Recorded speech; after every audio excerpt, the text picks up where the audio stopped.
In this prologue, she talks about these three black women who are walking outside. It's 1864, no, 1866, and they're walking on the streets of Atlanta outside the Freedmen's Bureau office, and they're wearing these beautiful dresses, which we know are made through a process called darning, in which enslaved people had a style in which they would sew up rags, take up all the scraps and make a beautiful dress, and that's the style, right? And of course, these women are barely out of slavery, and it's Saturday. So these three women, and we know that these women existed because a racist white woman wrote about them in her journal, and that's how we had access to it, and blah, blah, blah. And so these women are wearing these beautiful dresses, they're carrying these parasols, it's Atlanta in the summertime, and they're fanning themselves, and they're, you know, people are on the street having a good time, and then the author argues that at the end of all of that, these women are gonna go back to washing and cooking for a wage on Monday, and they'll put those dresses and parasols away.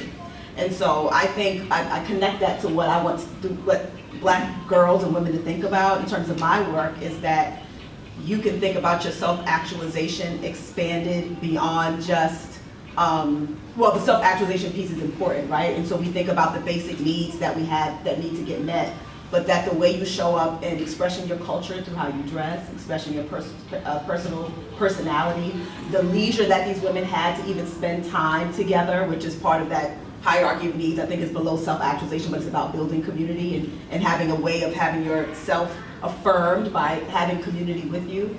And so I think that I want us to think about rest, work, just a broad range of what it means to be a person, but not to sort of limit yourself in ways that you can't experience that self-actualization, because our ancestors were able to do that under some of the most difficult circumstances, right? That's how they had those beautiful dresses to wear in slavery, right? Many enslaved people were impoverished. We lived in poverty in slavery most often, and so being able to create something beautiful for yourself out of that is part of that self-actualization.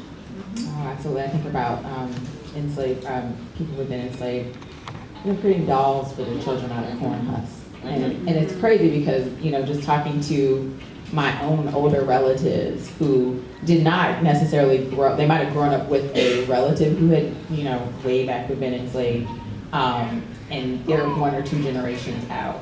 And still, like, those kinds of traditions of making something for yourself, like having the time, right? Like, your time literally is your own, like that being a measure of freedom.